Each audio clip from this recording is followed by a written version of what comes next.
Habang nagaganap ang huling labanan, sina Captain Jack Sparrow, Karina Smith, Henry Turner at Captain Barbosa ay nasa Black Pearl. Hinahabol ng galit na undead na si Captain Salazar at ang kanyang mga tauhan. Si Salazar na ngayon ay may pisikal na anyo ay naghahangad na maghiganti laban sa lahat ng mga pirata, lalo na kay Jack Sparrow. Ang pagtugis ay nagdala sa kanila sa Trident of Poseidon, isang makapangyarihang artifact na sinasabing nagkokontrol sa mga dagat at nakakapagbasag ng lahat ng sumpa. Nakarating sila sa isang lugar na kilala bilang Devil's Triangle, kung saan ang karagatan ay nahahati, ipinapakita ang Trident. Sina Jack, Karina at Henry ay sumisid upang makuha ito. Habang ginagawa nila ito, si Salazar at ang kanyang mga tauhan ay sumunod sa kanila, nagtatakda ng isang malaking laban sa ilalim ng tubig. Sa gitna ng laban, natuklasan ni Karina na siya pala ang nawawalang anak ni Barbosa, isang revelasyon na ikinagulat ng lahat. Ginamit niya ang Trident upang basagin ang lahat ng sumpa ng dagat, kabilang ang sumpa na naging undead si Salazar at ang kanyang mga tauhan. Dahil dito, naging mortal muli si Salazar at ang kanyang mga tauhan, ngunit nagiging sanhi rin ito ng pagsara ng karagatan sa kanila. Sa desperasyon na makatakas, nagsimula ang grupo na umakyat sa isang angkla pabalik sa ibabaw ng dagat. Gayunpaman, si Salazar ay walang humpay sa kanyang pagtugis at ang sitwasyon ay nagiging mas kritikal. Habang patuloy na sumasara ang karagatan, si Barbosa ay gumawa ng isang mapagpasyang desisyon. Napagtanto niyang ang tanging paraan upang mailigtas ang kanyang anak na si Karina at ang iba pa ay ang isakripisyo ang kanyang sarili.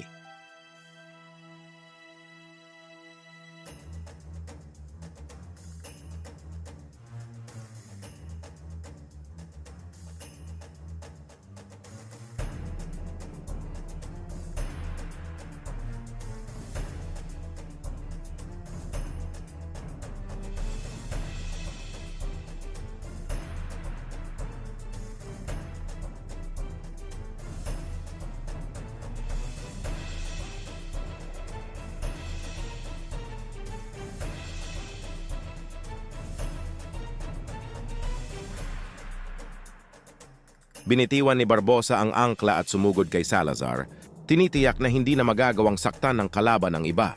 Sa isang huling, hindi makasariling gawain, hinarap ni Barbosa si Salazar. Sandaling naglaban ang dalawa bago sila pareho nalubog sa kailaliman. Ang sakripisyo ni Barbosa ay nagligtas kay Karina at sa iba pang kasama nila.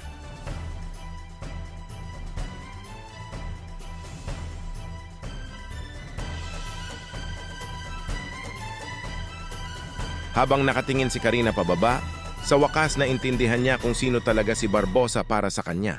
Ang dating kinatatakutang pirata, ngayon ay isang ama na nagbuwis ng buhay para sa kanya, ay namatay bilang isang bayani. Ang dagat ay tuluyang nagsara sa lugar kung saan bumagsak si Barbosa, na iniwan ng mga nakaligtas na nagdadalamhati sa pagkawala ng isa sa pinaka-iconic na pirata sa Caribbean.